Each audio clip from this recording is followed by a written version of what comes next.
이제 우리 다 같이 사도신경으로 신앙 고백하겠습니다. 전능하사 천지를 만드신 하나님 아버지를 내가 믿사오며 그 외아들 우리 주 예수 그리스도를 믿사오니 이는 성령으로 잉태하사 동정녀 마리아에게 나시고 본디오 빌라도에게 고난을 받으사 십자가에 못 박혀 죽으시고 장사한 지 사흘 만에 죽은 자 가운데서 다시 살아나시며 하늘에 오르사 전능하신 하나님 우편에 앉아 계시다가 저리로서 산자와 죽은 자를 심판하러 오시리라.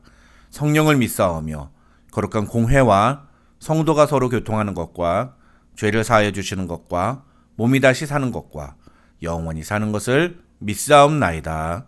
아멘.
함께 기도하겠습니다.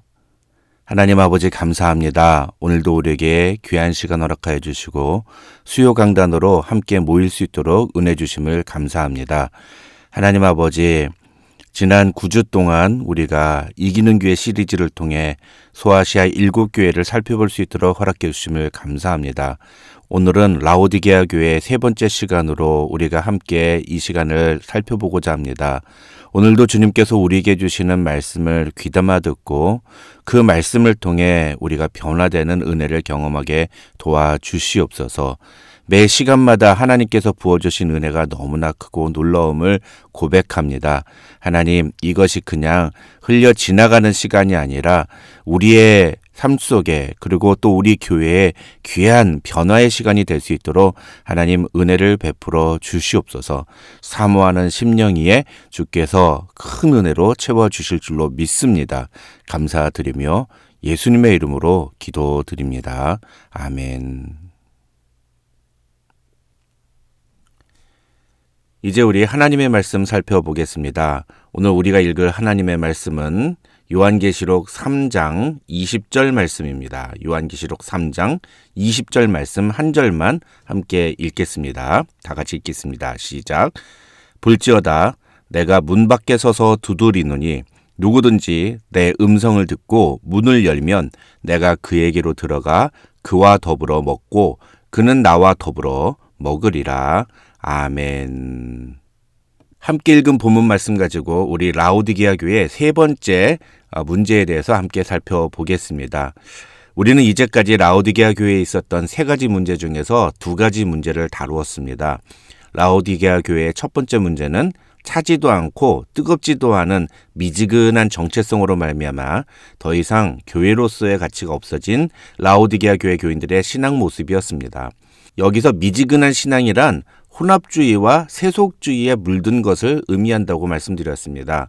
교회가 세상과 똑같아지고 교회 안에서 세상 사람들이 하는 것과 똑같은 식으로 행동하게 될 때, 또 교인들이 하나님만 섬기는 것이 아니라 하나님도 섬기고 돈도 섬기고 하나님도 섬기고 세상의 권력도 의지하고 하나님만이 아니라 세상의 여러 가지 것들을 함께 믿고 신뢰하고 의지할 때, 그때 교회는 교회로서의 정체성을 잃어버리고 아무 쓸모없는 교회가 되어버린다. 그렇게 말씀을 드렸죠. 그 다음 라오디게아 교회의 두 번째 문제는 심각한 영적 상태였습니다. 네 가지를 우리가 이야기를 했는데요. 라오디게아 교회 교인들은 영적인 착각과 자만과 또 무지의 상태에 빠져 있었고, 이런 문제들로 인해서 매우 게으르고 나태한 신앙의 모습을 보였다. 그렇게 말씀을 드렸습니다. 이제 오늘은 라오디게아 교회의 마지막 문제점에 대해서 함께 살펴보겠습니다. 우리가 함께 읽은 20절 말씀을 보면 예수님께서 지적하시는 라오디게아 교회의 문제점은 예수님을 문 밖에 세워두었다는 것입니다. 오늘 본문의 내용과 관련된 이 그림을 여러분도 많이 보셨을 겁니다. 여기서 말하는 문은 우리의 마음의 문을 의미합니다. 그래서 많은 분들이 이 본문을 불신자들에게 전도할 때 사용하는 구절로 이해합니다. 예수님이 여러분의 마음의 문을 두드리시니 어서 예수님을 영접하라, 이렇게 말합니다. 아주 틀린 말은 아닌데, 그러나 오늘 본문을 잘 보십시오. 오늘 본문의 대상이 누구입니까? 불신자들인가요? 아닙니다. 라오디게아 교회 교인들입니다. 그렇다면 저 마음의 문은 누구의 마음일까요? 바로 라오디게아 교회 교인들의 마음입니다. 그러니까 지금 예수님을 마음의 문 밖에 세워둔 사람들은 교회 안 다니는 사람들이 아니라 교회를 다니는 사람들, 즉 라오디게아 교회 교인들인 것입니다. 그렇다면 라오디게아 교회 교인들이 예수님을 그들의 마음 문 밖에 세워두었다는 것은 무슨 의미일까요? 이것은 한 세 가지로 해석이 가능합니다. 첫 번째 해석은 교회는 다니고 있지만 여전히 예수님을 마음에 모시지 않은, 다시 말해서 예수님을 자신의 구주로 영접하지 않은 사람이 있다, 이렇게 볼 수도 있다는 것입니다. 한때 그런 사람들을 가리켜서 썬데이 크리스찬이라고 말했습니다. 일요일에 교회는 가지만 그것이 신앙생활의 전부인 사람들을 가리켜서 썬데이 크리스찬이라고 불렀습니다. 그래서 옛날에 나온 한국 영화 중에 투캅스라는 영화가 있는데요. 거기에 보시면 안성기라는 배우와 박중훈이라는 배우가 경찰로 나옵니다. 근데 이 안성기라는 배우가 이 소위 말하는 비리 경찰입니다. 중요한 건 이 안성기 씨가 이 온갖 비리를 저지르면서 일요일만 되면 교회에 가서 부인하고 함께 예배를 드리고 기도도 열심히 하고 헌금도 많이 하는 그런 사람으로 묘사되고 있다는 것입니다. 전형적인 썬데이 크리스찬의 모습을 보여주고 있는 거죠. 교회 안 다니는 게 아닙니다. 엄연히 교인입니다. 그런데 실제 삶을 보면 전혀 예수 믿는 사람답지 못한 모습을 보여주는 것. 그것이 바로 오늘 본문에서 예수님을 자신의 문 밖에 세워둔 사람의 모습이라고 할 수 있다는 것입니다. 그런데 그렇게 예수님을 자신의 주인으로 인정하지 않으면서도 종교적인 행위에는 매우 익숙한 사람들이 의외로 많습니다. 더 심각한 것은 그런 사람들이 교회 안에서 목사, 장로, 안수집사, 권사의 중직을 맡을 수도 있다는 것입니다. 무슨 얘기입니까? 직분이 자신의 존재를 증명하는 게 절대 아니라는 거죠. 내가 어떤 직분을 맡았느냐에 의해서 자신의 신앙을 안심할 수 있는 것이 아니라는 겁니다. 우리는 누구나 내가 과연 예수를 믿는 사람인가에 대해서 고민해야 됩니다. 나는 정말로 예수 믿는 사람인가? 나는 정말로 예수님을 내 마음에 모시고 사는 사람인가를 우리는 항상 고민해 봐야 됩니다. 찬송가 289장 1절을 보면 주 예수 내 맘에 들어와 계신 후 변하여 새 사람 되고라는 가사가 있습니다. 예수님이 우리 마음에 들어오시면 우리는 반드시 변해서 새 사람이 된다는 겁니다. 또 고린도후서 5장 17절도 보시면 누구든지 그리스도 안에 있으면 새로운 피조물이라 이전 것은 지나갔으니 보라 새 것이 되었다라고 성경은 말합니다. 예수님을 자신의 마음에 모시고 자신의 주인으로 인정하면 삶이 반드시 달라지게 된다는 것입니다. 삶이 달라진다는 게 무슨 의미일까요? 이것은 세 가지가 변화된다는 것을 의미합니다. 첫 번째는 삶의 목표가 달라진다는 겁니다.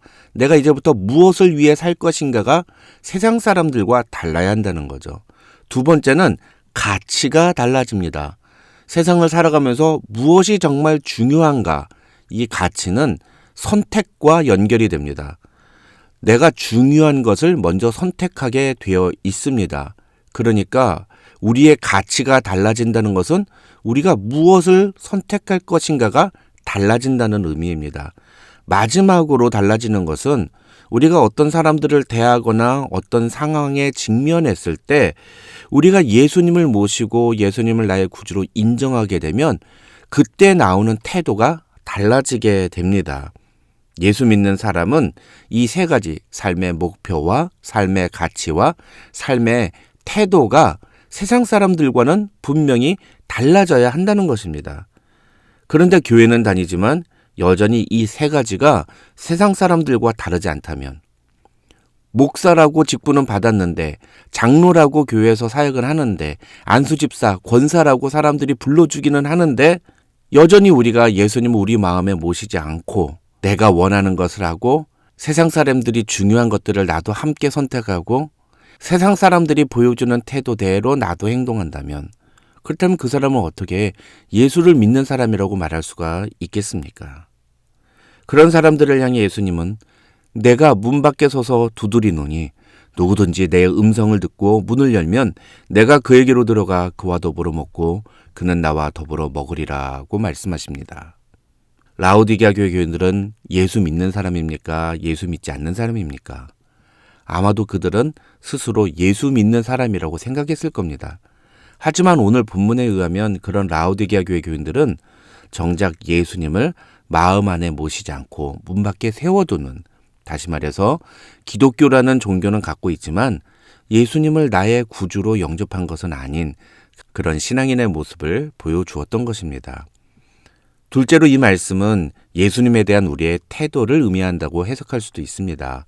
이 해석은 기본적으로 라오디게아 교회 교인들을 예수를 믿는 사람이라고 인정하고 보는 것입니다. 이 해석에 있어서 중요한 것은 예수님이 지금 그 마음문을 열지 않고 문 밖에 서서 문을 두드리고 계신다는 것입니다. 예수님이 문 안에 들어가지 못하시는 이유가 무엇입니까? 그 문의 주인이 문을 열지 않기 때문입니다. 예수님이 그 마음의 문을 못 여셔서 못 들어가시는 걸까요? 아닙니다. 예수님은 인격적인 분이십니다. 그래서 우리가 자유의지를 사용하여 우리가 예수님께 우리의 마음의 문을 열기를 원하십니다. 다시 말하면 예수님께 마음의 문을 닫았다는 것은 주님의 뜻대로 순종하기를 거부했다는 뜻이라는 겁니다. 구원받은 사람이라 할지라도 그 마음에는 예수님 외에 또 다른 존재가 함께합니다. 그것이 바로 내 육체의 본성입니다. 다 같이 로마서 7장 21절로 25절을 함께 읽겠습니다. 다 같이 읽겠습니다. 시작. 그러므로 내가 한 법을 깨달았노니 곧 선을 행하기 원하는 나에게 악이 함께 있는 것이로다. 내 속사람으로는 하나님의 법을 즐거워하되 내 지체 속에서 한 다른 법이 내 마음의 법과 싸워 내 지체 속에 있는 죄의 법으로 나를 사로잡는 것을 보는도다. 오호라 나는 곤고한 사람이로다. 이 사망의 몸에서 누가 나를 건져내랴. 우리 주 예수 그리스도로 말미암아 하나님께 감사하리로다. 그런즉 내 자신이 마음으로는 하나님의 법을, 육신으로는 죄의 법을 섬기노라. 여기서 사도 바울은 자신의 마음속에 하나님의 법을 따르려는 존재와 육신으로 죄의 법을 섬기려는 또 다른 존재가 함께 있다는 것을 고백합니다. 사도 바울은 예수를 구주로 영접한 사람입니다. 예수님을 믿는 사람입니다. 아니, 기독교인들 중에서도 사도 바울만큼 예수님의 말씀에 순종한 사람이 어디 있습니까? 그런데 그런 사도 바울도 자신의 마음 안에 하나님의 법을 어기고 죄의 법을 따르려는 존재가 있다고 고백합니다. 중요한 건 그렇게 내 안에 있는 또 다른 죄의 본성이 더 강하면 예수님을 내 마음 밖으로 쫓아내는 경우도 분명히 있다는 것입니다. 오늘 라오디게아 교회 교인들이 바로 그런 상태인 것입니다. 그런 라오디게아 교회 교인들을 향해서 예수님은 내가 문 밖에 서서 두드리노니 누구든지 내 음성을 듣고 문을 열면 내가 그에게로 들어가 그와 더불어 먹고 그는 나와 더불어 먹으리라고 말씀하십니다. 정리하면 구원받은 인간이 예수님을 마음의 문 밖에 세워두고 문을 열어두지 않는 것은 바로 이렇게 자신의 자아를 고집하고 예수님의 말씀대로 순종하기를 거부하는 태도라고 할 수 있다는 것입니다. 그런 의미에서 이 문을 열라는 말씀은 19절에 나오는 회개하라는 말과 같은 의미라고 볼 수 있습니다. 우리의 마음의 문을 열고 예수님을 내 마음에 모시게 되면 우리는 우리의 죄의 모습들을 회개하고 예수님이 이끄시는 대로 순종하게 됩니다. 주님께서 라오디게아 교회 교인들에게 문을 열라고 말씀하시는 것은 회개하고 주님의 뜻대로 순종하며 살라는 의미라고 볼 수 있다는 것입니다. 마지막 해석은 20절을 보시면 주님이 우리 마음에 들어오시면 무엇을 하신다고 말씀하십니까? 그와 더불어 먹고 그는 나로 더불어 먹으리라고 말씀하십니다. 이것은 예수님이 우리와 교제를 하시겠다는 것입니다. 그런데 그런 예수님을 문 밖에 세워두었다는 것은 무슨 의미일까요? 네, 예수님과 교제하는 것을 거절했다는 것입니다. 예수님과 교제하는 것을 원하지 않는다는 뜻입니다. 예수님과 교제한다는 것이 무슨 의미일까요? 우리가 이 부분만 가지고도 한 4주 동안 이야기를 나눌 수 있습니다. 하지만 간략하게만 설명을 드리면 매일 하나님의 말씀을 듣고 그 말씀을 기억하고 그 말씀대로 순종하는 삶을 사는 것입니다. 그리고 내 삶에서 만나는 여러 가지 상황들과 문제들을 예수님께 가지고 가는 것. 우린 그런 걸 기도라고 하죠. 그렇게 말씀과 기도를 통해서 주님과 대화하고 주님의 뜻을 묻고 또 주님의 뜻대로 살아가려고 노력하는 것. 그것이 바로 예수님과의 교제입니다. 그래서 이 예수님과 매일 교제하는 삶을 살도록 하기 위해서 교회는 큐티라는 것을 강조합니다. 우리 교회도 시간이 조금 지나면 이 큐티를 시작할 겁니다. 큐티는 우리가 지금 하는 새벽의 만나처럼 목사가 풀어준 메시지를 듣는 것이 아니라 본인이 직접 하나님의 말씀을 읽고 그 말씀에서 주님이 나에게 하시는 말씀을 듣는 시간입니다. 그리고 그날 주신 말씀을 붙잡고 기도하는 것, 그것이 큐티입니다. 그렇게 매일 말씀과 기도로 주님과 교제하는 사람은 반드시 주님의 뜻대로 살아가게 됩니다. 그런데 라오디게아 교회 교인들은 그런 예수님과의 교제를 거부했다는 것입니다. 그러니 교회로서의 정체성도 잃어버리고 착각과 자만과 무지와 게으름이라는 영적인 질병에 걸린 교회가 되어버리고 만 것입니다. 그게 예수님을 문 밖에 세우던 라오디게아 교회의 모습인 것입니다. 주님은 지금도 우리의 마음의 문을 두드리고 계십니다. 헬라어 원어 성경을 보면 20절에서 예수님은 이미 오래전부터 우리 마음문 밖에 서 계셔서 그 문을 두드리고 계시는 것으로 묘사하고 있습니다. 정확하게 표현하면 지금도 우리의 마음문 밖에서 문을 두드리고 계시는 것으로 성경은 기록하고 있습니다. 그러니까 중요한 건 무엇입니까? 지금 문을 열면 되는 겁니다. 어떤 특별한 계기가 있어야지 문을 열 수 있는 게 아닙니다. 무슨 특별한 성령의 체험이 있어야지만 마음의 문이 열리는 것이 아닙니다. 마음의 문은 내가 결단만 하면 얼마든지 열 수 있는 것입니다. 그런데 이 마음의 문을 꽁꽁 닫아두는 사람들이 얼마나 많은지 모릅니다. 예수님의 말씀대로 살기를 거부하고 예수님과 교제하는 것을 전혀 하지 않으려는 사람들이 얼마나 많은지 모릅니다. 그런 사람들의 마음문 밖에서 예수님은 지금도 서서 계속 문을 두드리고 계신다고 오늘 본문은 우리에게 이야기하고 있는 것입니다. 지금 우리가 주님께 마음의 문을 열어드리기만 하면 되는 겁니다. 주님의 말씀대로 살기로 결단하고 주님과 함께 교제하는 것을 시작하기로 결단하면 되는 겁니다. 그러면 우리의 삶 속에 예수님이 찾아오시고 예수님이 우리 마음의 주인이 되셔서 우리를 이끄시는 것입니다. 그렇게 될 때 우리의 삶 속에 놀라운 새로운 삶이 시작되는 것입니다. 한 가지만 더 말씀을 드리면 주님은 우리에게 누구든지 내 음성을 듣고 문을 열라고 말씀하십니다. 그렇다면 우리에게 필요한 것은 무엇일까요? 그렇습니다. 주님의 음성을 듣고 그것이 주님의 음성이라는 것을 알아채는 것입니다. 다 같이 요한복음 10장 3절부터 5절의 말씀을 함께 읽겠습니다. 시작. 문지기는 그를 위하여 문을 열고 양은 그의 음성을 듣나니 그가 자기 양의 이름을 각각 불러 인도하여 내느니라. 자기 양을 다 내놓은 후에 앞서가면 양들이 그의 음성을 아는 고로 따라오되 타인의 음성은 알지 못하는 고로 타인을 따르지 아니하고 도리어 도망하느니라. 예수님의 음성을 아는 사람은 예수님이 우리의 마음 문 밖에 서서 문을 두드리시면서 문을 열라고 말씀하실 때 그 음성을 듣고 문을 엽니다.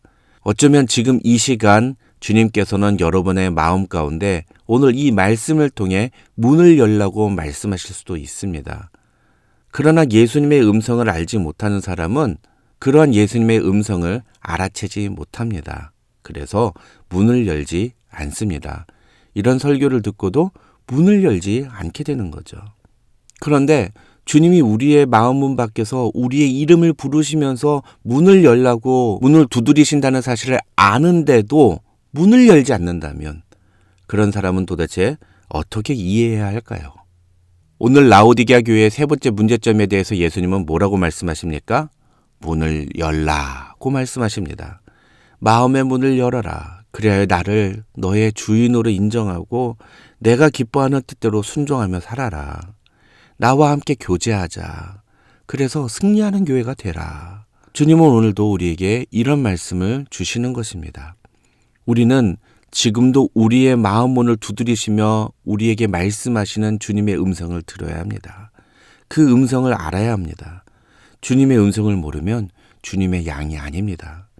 교회만 다닌다고 예배에 빠지지 않는다고 나는 예수 믿는 사람이라고 말해서 안 됩니다. 예수님을 우리의 마음문 밖에 세워두면 예수 믿는 사람이라고 말할 수 없습니다. 진짜 예수 믿는 사람은 주님의 음성을 듣고 마음의 문을 열고 예수님을 모시는 사람입니다. 그 예수님과 함께 교제하는 사람입니다.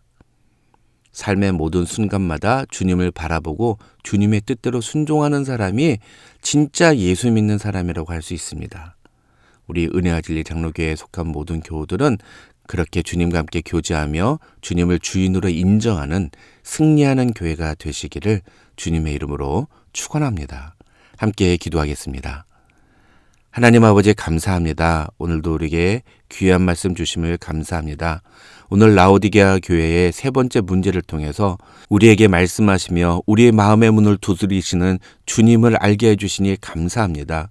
하나님, 혹시 우리도 여전히 우리의 마음의 중심에 우리 자신을 두고 우리가 원하는 대로 살려고 예수님을 문 밖에 세워두고 있지는 않습니까? 오늘 말씀을 통해 우리 자신을 돌아보고 우리에게 말씀하시며 우리의 마음의 문을 두드리시는 예수님께 우리의 마음 문을 열어드리는 그런 귀한 고백이 우리 모든 교우들 가운데 있게 하여 주시옵소서. 이제는 내가 내 삶을 내 것으로 인정하지 않고 예수 그리스도가 나의 삶의 주인이라고 고백하며 예수님만이 나의 삶의 주인이라고 예수님의 뜻대로 살기를 원한다고 내가 날마다 매 순간마다 예수님과 교제하며 살기를 원한다고 고백하는 성도들이 될 수 있도록 하나님 축복하여 주시옵소서.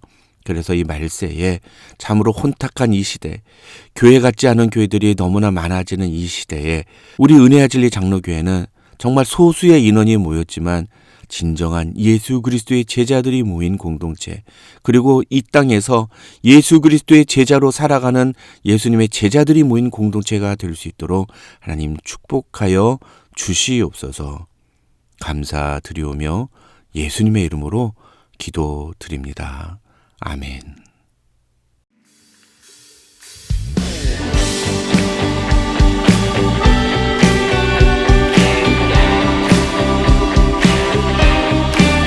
주 예수 내 맘에 들어와 주시옵소서.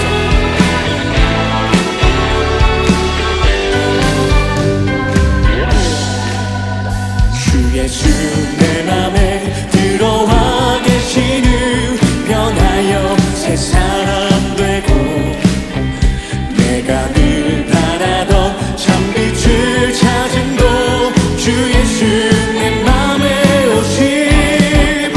주 예수 내 맘에 들어와 계신 후 망령된 행실을 끊고 머리털보다도 더 많던 내 죄가 눈보다 더 이어졌네. 주 예수 내 맘에 오심. 주 예수 내 맘에 오심. 물밀듯 내 맘에 기쁨이 넘치는 주 예수 내 맘에 오심. 내 맘의 소망을 내 맘의 소망을 든든히 가지는 주 예수 내 맘에 오심. 의심의 구름이 사라져버린 것 주 예수 내 맘에 오심. 사망의 음침한 골짜기 가다가 밝은 빛 오련히 비춰 저 멀리 하늘은 환하게 보인 것 주 예수 내 맘에 오심. 주 예수 내 맘에 오심. 주 예수 내 맘에 오심. 물밀듯 내 맘에 기쁨이 넘치는 주 예수 내 맘. 주 예수 내 맘에 오심. 주 예수 내 맘에 오심. 주 예수 내 맘에 오심. 물밀듯 내 맘에 기쁨이 넘치는 주 예수 내 맘에 오심. 내 맘에